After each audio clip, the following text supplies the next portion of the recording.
A black investor, Marcus King, offered his hand to a white CEO, Eleanor Vance. She was blinded by her own arrogance. "Don't embarrass yourself," Eleanor hissed, stepping back and staring at his hand like it was poison. "People like you don't get near power." "I'm afraid I don't follow," Marcus replied, keeping his expression politely neutral. His calm only seemed to fuel her rage. "It's simple, dear," she sneered, dropping her voice slightly so only nearby executives could hear. "This league requires a pedigree, a certain look. You don't have it. Now move." Security quickly surrounded Marcus, and cameras recorded the scene. In the grand lobby, people watched and smirked as a wealthy black man was treated like a low-life intruder. Eleanor thought she had crushed a nobody. "Enjoy the rest of the evening, mister. Whoever you are," she called out, turning away dismissively. But the world was about to change. The man she rejected, Marcus King, was the only person keeping her company alive with his investment.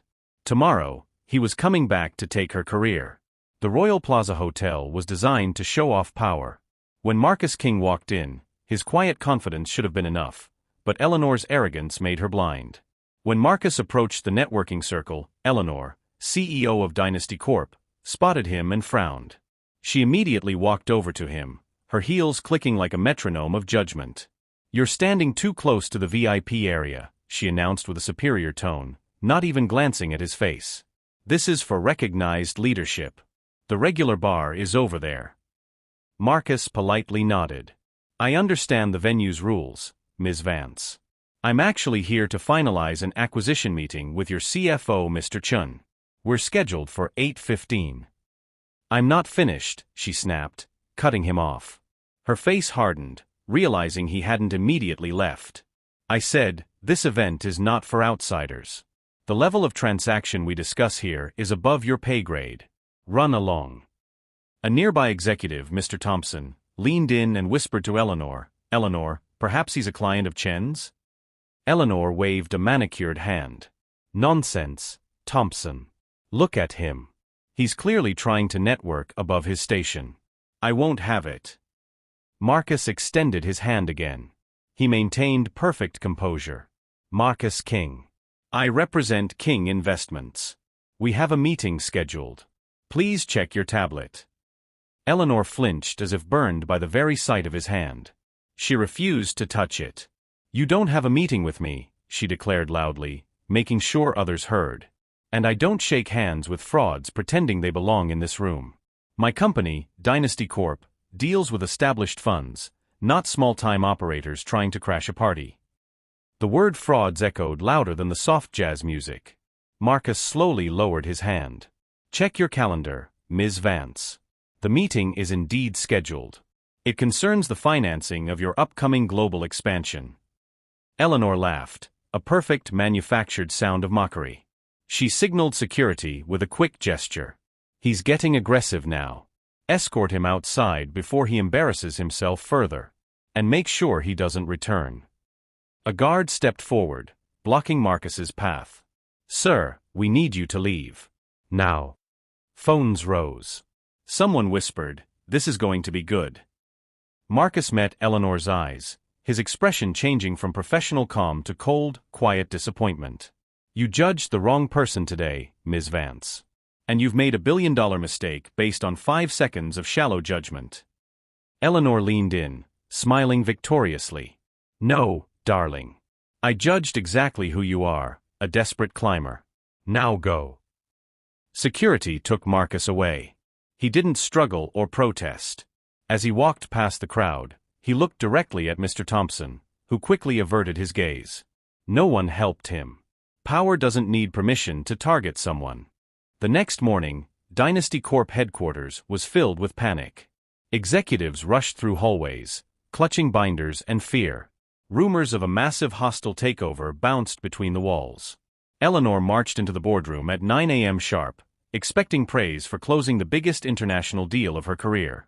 Instead, she found a table full of pale faces and a bored chair, Mr. Hayes, who looked like he hadn't slept. "What is happening?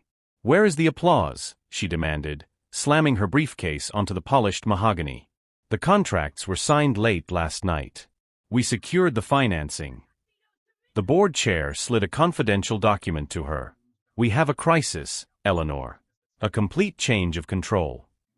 The name on the cover stopped her cold. Marcus King, King Investments, primary investor, majority shareholder, board authority, final decision maker. Her heart felt like shattered glass. "That man," she stammered, pointing a trembling finger at the name. The fraud from the hotel last night. He was." "Yes," the chair replied, his voice heavy with defeat. "Marcus King is the sole, anonymous strategic investor who provided the capital for your expansion. He didn't just fund it, he purchased a controlling interest, 51%, as of midnight. He is now the owner you publicly humiliated on high-definition video." Eleanor's knees buckled slightly. "But, he's only been an investor for 3 weeks. How could he possibly own that much?" "He invoked a clause in the agreement," Mr. Hayes explained grimly. "Complete autonomy in the event of egregious misconduct by senior management. He sent the paperwork at 1 a.m., along with the video evidence." The boardroom doors opened before Eleanor could speak again. Marcus King stepped in, flanked by 2 new, imposing legal advisors. He was wearing a sharp, dark suit, and his presence immediately calmed the chaos in the room. He didn't raise his voice. He didn't even sit. He simply placed his phone on the table and hit play. The video played, Eleanor's voice screaming, "Security, remove this fraud." The board watched the humiliation in high definition. They watched her entitlement, her sneer, her triumph in degrading the man who now held their careers in his hands. When the clip ended, the silence screamed louder than any argument. Eleanor swallowed her pride like broken glass. She stood, shaking. "Mr. King, I had no idea that you were." "That," Marcus cut in sharply, his eyes meeting hers without a flicker of emotion, "is precisely the problem. You operated on the assumption that success only looks one way, and that anyone who doesn't fit your prejudiced image must be beneath you." Her knees bent slightly, her pride was dying a painful death. "Please, allow me to explain the context. I thought you were just a low-level gatecrasher. I misread the situation." "No," he interrupted, cutting through her excuses. "Allow me to explain." The board held their breath. "You showed me what kind of leadership runs this company," Marcus said, his gaze cutting through her soul. "Discriminatory, reckless, ignorant. You didn't just insult me, you jeopardized this entire corporation's future based on your personal bigotry. That is gross incompetence." Eleanor's voice cracked. I can fix this. I will issue a public apology immediately. I will personally contact you every day." Marcus took a step closer, dominating the space. "Your apology is meaningless when you only offer it to save your multi-million-dollar job. You didn't apologize last night when you thought I was a nobody. You only apologize now that you know I'm your boss." She crumbled fully, hands trembling and tears finally forming. "Please don't take my job. I built this company." Marcus's stare did not soften. "No, Ms. Vance.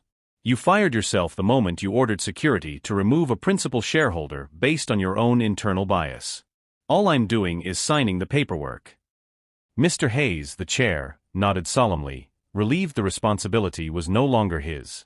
"Eleanor Vance, your employment as Chief Executive Officer of Dynasty Corp is terminated, effective immediately. Mr. King will serve as interim CEO until a replacement is found." 2 corporate security guards entered, the very kind she once weaponized. They guided her toward the door. She stopped next to Marcus, her face stained with tears. "How does it feel, Eleanor?" he asked quietly, his voice low and steady. "To finally understand what you tried to do to me, to feel the full public weight of being dismissed, disregarded, and humiliated by someone you thought was your superior?" Her tears answered for her. They escorted her out, walking the same walk of shame Marcus had the night before. Marcus addressed the board without turning back. "We are restructuring this company," he declared. "Effective now. Bias has no seat at this table. We invest in people who build, not those who belittle. We will operate with competence and respect." Board members nodded vigorously, grateful he wasn't replacing them all. "Not yet." Marcus paused at the head of the table, the new throne forged in respect and justice. "One last thing," he said. He raised his hand, not for approval, not for a handshake, but as a reminder. Power isn't who you choose to welcome. Power is who can remove you when you forget your place. Stunned by that downfall? Like, share and comment your reaction below. Which moment shocked you the most? The humiliation, the quiet legal maneuver, or the final revenge? Subscribe for more stories where disrespect collapses. Truth rises and arrogance learns its final lesson. Your voice matters. Drop it in the comments now.